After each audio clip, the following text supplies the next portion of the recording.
Hello and welcome to episode 41 of the MotoGP Career mode.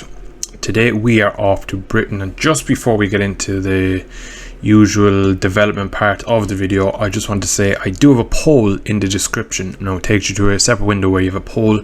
I've decided Aprilia isn't going to be enough to win. I'm not going to be able to win the championship with Aprilia, I'm afraid.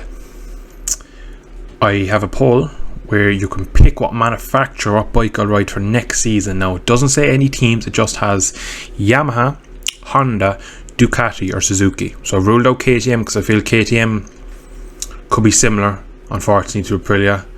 Maybe if I could sign for one of them, win a couple of championships, maybe then I go back and take on the might of an Aprilia again or a KTM, we'll see. But the four big manufacturers, Honda, Yamaha, Suzuki and Ducati, I'd like to ride for one of them. Now I don't have any choice in it, it's up to you. There will be a link in it, I'll have it linked in the description. You can vote.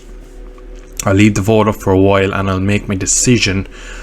I don't know when I'll make the decision, but I will eventually will end it and I'll see it then. And what I do is I'll show it off in whenever I end it, I'll show it in the next video and we'll go off from there. So just make sure if you have any interest in who I ride for next year, get your votes in, and you have a while and I'll leave it open just because people will need some time to get votes in. Anyway, so first up we should have a new a new technical manager, a new chief engineer. Unfortunately I'm broke and I can't afford him, but you can see 46 gained electronic points, which means, and again on aero, so he's the perfect man. Paul Jefferson from Britain, perfect man for me to be in the GP team. I need this guy. Brings my synergy up. So I'm going to sign him. Obviously I can't sign him yet, I'll sign him after this weekend just so get rid of Simon maybe. And then what I'll probably do is I'll probably look for someone in this position that has a bit more. So we have this guy no thank you, get rid of him, and we look for someone a bit more frame, a bit more of a chassis expert, I suppose you could say, because you can see the synergy.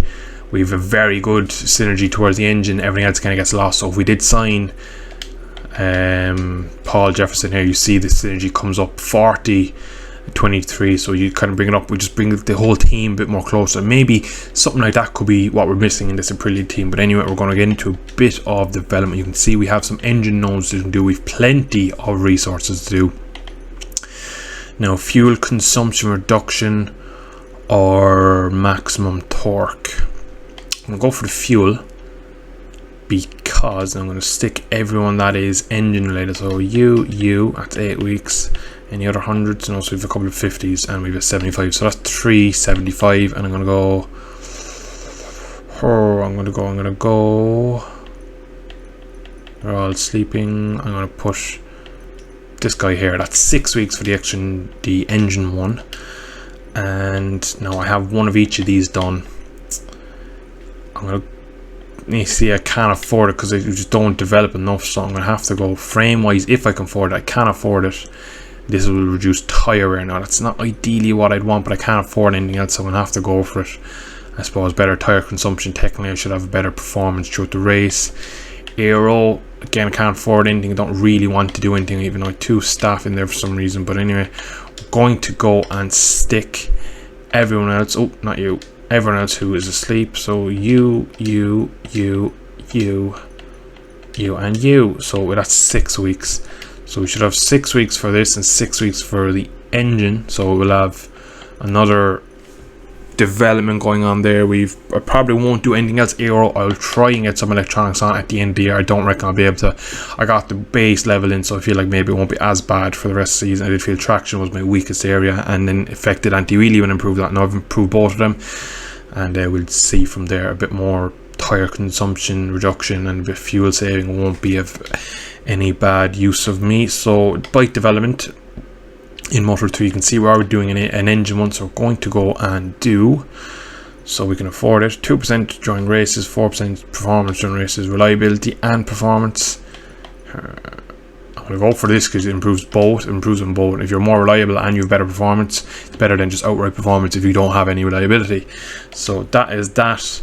I'm just going to have a quick look at the statistics. It does show the results. You can see the +4 and +5. You can see all the affinity and stuff. I don't really show this off too much. And race with team 11 each. And does it say their championship position? No, it doesn't, but I can see that if I go to the championship. Go to Moto 3, and my man here, Manuel Hernandez, 75 points, so he's actually doing quite well. Just he's about 25 points, 30 points outside the top 6, and like ahead of Finati, John McPhee, Artigas, Suzuki, and Louis Robbie down in 17. So again, he's ahead of Kaito, but then Sanchu, Izan Guevara, so he's ahead of some serious good riders. Again, he's look like Izan Guevara doesn't have points, he does Napa, and yeah, so he's not doing too bad. We are developing the bike bit by bit, so we are getting there. But anyway, this has been a pretty long intro to the video. We're going to get into the racing now. We should have some, probably see you at the end of FP3. So yeah, let's get on track. So unfortunately, we are here in Q2. Forgot to record the FP3. We are looking for a tow. It's been one of those weekends where on my own I have no pace, behind people I'm fast. So we managed to get the fastest man at the moment on track, Fabio Quartararo, in front of me. Yeah, I spent a lot of time because I was quite slow in free practice, so I actually did a lot of laps and ended up following Frankie Morbidelli, and I snuck into 10th position.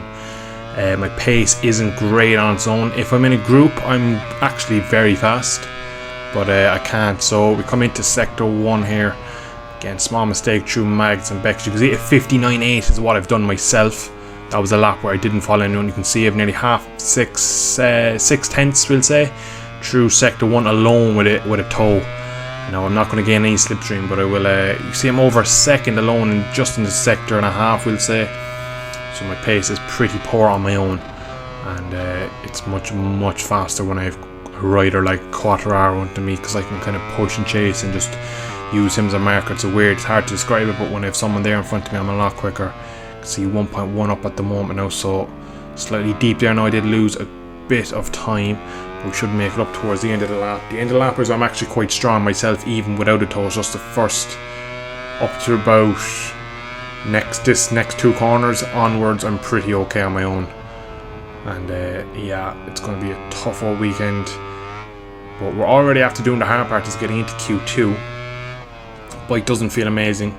I got to the point where after Austria I was starting to doubt my own abilities, and I was doubting the setups I was running, so I ran the bike in free practice completely stock, and I rode it with a setup, and it was night and day difference. So I have a bit more confidence that it's definitely not me, it's the bike is just poor. And yeah, we're 1.3 up. You can see we lost so much time back to Quartararo even on this lap, and it's been a pretty good lap for me. We make it up in these last couple of corners, going brilliant on the brakes into Brooklands, and then we come into Luffield, go for a wide line. I think he's going to pull into the pit. Usually they seem to pull in when I'm following them. Yes, they do once again. We're up by 1.1 as we come up to Woodcut, cross the line. Fortunately, it's only P10, but P10 is better than P20. We out-qualify a few people at 58.6, so we gain 1.3 on my previous time. So yeah, best position probably on the grid all year. Let's get into the race. So I have gone against the game's recommendation of a soft front. You can see Jorge Martin, soft. I've gone for medium. I need the medium rear that was recommended. They recommended a soft front. I don't reckon I'll make that last. So I've gone for a little bit more stability. I feel better under braking with a stiffer front construction tyre. So I've gone against the game telling me to do that. But anyway, I'm actually getting quite nervous with this one, because I feel like maybe if I get into a group, if I get a good start, we could have a good battle here for maybe at best a top 10, I reckon. We'll see what the pace is like. I think the likes of Quartararo, Miller, any of the Ducatis really are going to just run away from me. I don't even think if I have a tow with them. But we do have an Aprilia on the front row, so Aleix Espargaro proving his bike is better than mine, I reckon, anyway. But he is proving that the Aprilia is working at this track. So 5 red lights and we are away, and we finally are in the top 10 off the line. Usually by the end of lap 1 we're after pushing so hard, and we just managed to get into P11 and everyone is after pulling away, but we actually track extend like mad. We're allowed to do it on the first lap. We've gained 2 positions up to P9. Now we're going to be very aggressive on this opening lap to see what we can make up. We're ahead of Mir and Martin. And it's Zarco up next, and Miguel Oliveira. Zarco slightly wide through turn 5. We're going to switch it over. We're going to go flat out in third power 3 up the straight. See if we can make up position again. Great slipstream on Zarco and on a bit of Oliveira. They all break way earlier than I do. I got a great move up the inside of Oliveira. So early here in this race, and my pace is brilliant. We managed to turn it tighter under Francesco Bagnaia. Now it's Alex Rins up next. We break late. We veer to the inside. Surely we're going to run it wide that time. We did, unfortunately, into Vale. We did run it wide. And Ducati fights back around the outside, but we managed to close the door to him, keep it on the inside. So we're actually to P5. Now I do reckon I will go backwards. The likes of Miller and Quartararo front. We're going to pull away, but I reckon maybe if I get up to a late Espargaro, I could probably use him as a marker and follow. But so far, so good with the toll in front of me. But yeah, I would say we actually are pulling into this sector. We're into Village to the last corner to Woodcote. I feel quite strong. And we are making up time on the riders in front, so we're doing quite well. Now it will be interesting coming down into the next corner, Brooklands. Will we be able to make a move on Aleix or Alex Rins? We are nowhere near clear enough, but we close a lot of ground down on the Suzuki man. So great start for me. We've made up 5 positions off the grid and we're ahead of Zarco by half a second, and we look to be in the battle for the lead at the moment. Now I don't reckon I'll win this one. My pace isn't good and I actually am very slow when I'm on my own. I just need to really work hard now and try and stay with Rins, who looks to be probably just as quick, if not quicker, than the same manufacturer as my teammate. He's in the full factory. He might be in a private team, but he does seem to be quicker than him. Quartararo and Miller have pulled away slightly, so we will have to forget about them. Really, our battle is with these two in front. At best, I will add, at best. We are quite wide there now, and I do expect Zarco to have a look, but he didn't. But we have very good run through Chapel. Can we go for it down into Vale this time? Can we get a stop this time around? We managed to get a better line in. He goes on the aggressive. We cut to the inside. We should be able to shove him out wide like we did with Bagnaia. And we are in P4. We've managed to get the move done. He cuts to the inside again. And we're into P4. Delighted with that move. Now next up is the Aprilia as we fly through Abbey and get it all wrong through Farm, touching the curb. Getting another track limit this morning. And apparently Alex Rins is bang on my time. He's right next to me at some point. But again, this is where we're quite strong, these little tight nidgery corners. So we seem to pull in a bit of time on late Espargaro on the factory Aprilia. Come out of onto the Wellington straight now, and we are flying at the moment. Can we get past a late? Could we even get a podium today? Would be a shocking result after what happened in Austria, after we had a load of upgrades and I just couldn't get anything with the bike going, and I've struggled all year and I haven't looked like I've gotten any chance of a podium all year. 57.5 compared to a 58.7, so way off the pace. We see much quicker through there through entry on a late. Could we maybe sneak up the inside of him? We've pulled massively away from Rins and his teammate is on the back of him now. But again, it looks like actually through Brooklands, Espargaro just about holds me up. And then again into Luffield, I actually go for wide line, leave him out the inside. I just want to, by the look of it, what keeps happening, I keep going back and forth between the Suzuki. I keep losing time in the first sector.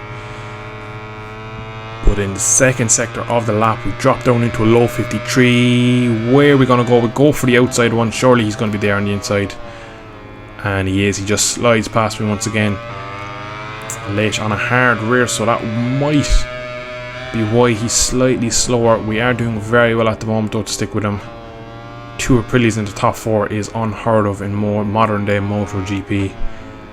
And again through here now the Suzuki's who pull massive time back on myself, and I just lose loads of time through 4, 5 and 6. You can see there's a gaggle of riders behind 2 Suzuki's, a Ducati, a Yamaha, so we're going to have to ride our best race of the season if we're going to finish in the top 6 or 7, because it does appear to be a good gaggle of riders behind who are probably quicker than me. I just, from let's say Farm onwards, I'm probably one of the fastest riders on track, but up until Farm corner through club and all that, I'm pretty slow. I managed to get a decent run that time, but usually I'm kind of spinning the bike through there, not getting much run. You can see we have dropped Mac now quite a bit to a late, and at this point I was worried that we might be losing our toe, but into The next couple of corners you can see into Village here, take a lot of time out of him on the front end, just pushing so much, and then same into the loop here. And you see he did take a wide line and kind of squared off, whereas I take a much flowing line. I pull all that time back in, and now this time we're right on the back of Mount of Entry. We do have a small bit of additional fuel as well on board, so we should be able to blow down the straight if we need to. But again, coming into Brooklands much stronger than the factory Pretty Rider, to the point where I reckon he is holding me up in the rest of this, but I can't afford to pass him because I need that toe for the rest of the lap, which is really difficult, because if the Suzuki start coming up towards me and they overtake me, I can't really battle them. I don't have any speed on my own. I need someone in front of me to use as a marker. It's crazy. Every year I've played this game, I've always rather be on my own, but in first person in the helmet cam, it's so much nicer when you have someone there. Dot, you could just use them. Must be what it'd be like in real life. But here we are on the penultimate lap, and the gap is about 3/10 back to Mir, and we are pretty much on the back of Aleix still, so we're doing quite well. But I say that we make a mistake into Mags and Beckett's, and that allows one of Suzuki's past. It's Johan Mir, the current world champion, so we're going to try our best. So we touch the curb, turn 5, we got a poor run then through Chapel, and yeah, we've lost him now up the hanger straight. So we're going to have to use up the additional bit of fuel we had on board on this penultimate lap. The chance of the podium now, maybe after slipping through my fingers, but we shall see as we come in now to this. I'm strong now down into Vale on the brakes, so maybe I can take a chunk of time out of him and see what we can do through Farm and the last sector as well. We are quite close to him here now, and he looks to be dragging me back up to my compatriot on the Aprilia. So hard on the brakes down through this very fast right-hander through Abbey, and then you flick it left here, then you Farm a very, very fun corner. You kind of drifted around there, but we're very aggressive on the brakes. We've already had contact with him in the last round, didn't want to have any contact this time. Let's see what we can do here. He actually goes up wide. We're going to take a tight line and try and square it off, and we've managed to get up the inside. He is to close the throttle, he's on the outside.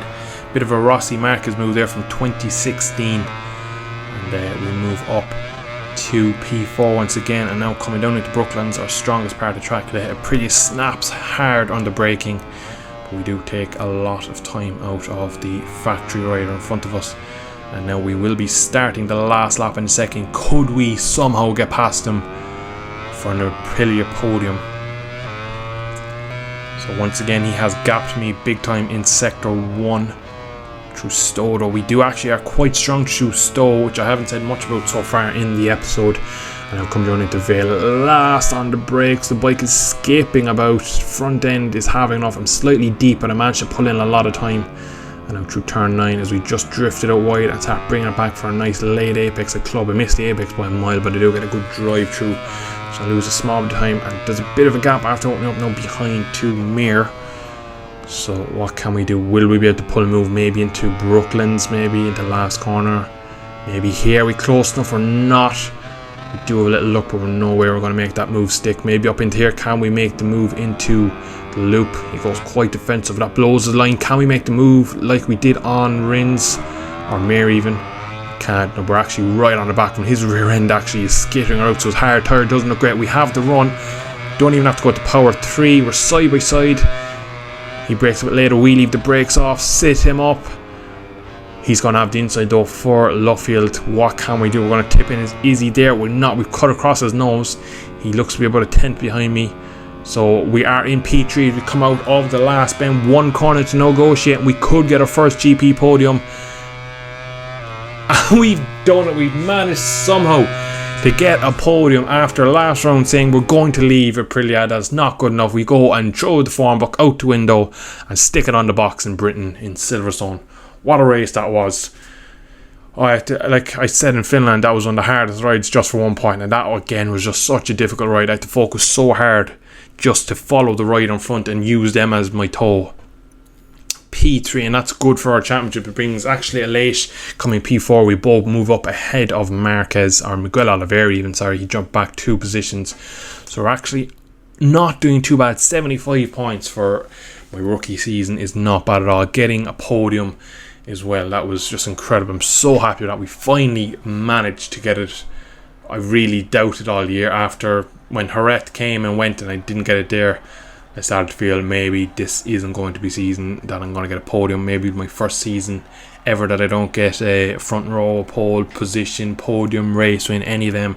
But we've managed to get the monkey off the back of the podium now. It will be interesting to see next race in Aragon. Will we have pace or will we struggle there again?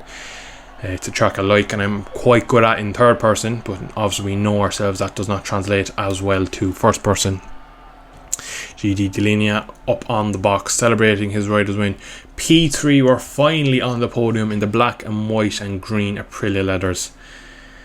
Podium in 3 different classes. Fabio comes home in second place, splits us and Jack Miller as we tap the champagne up on the box.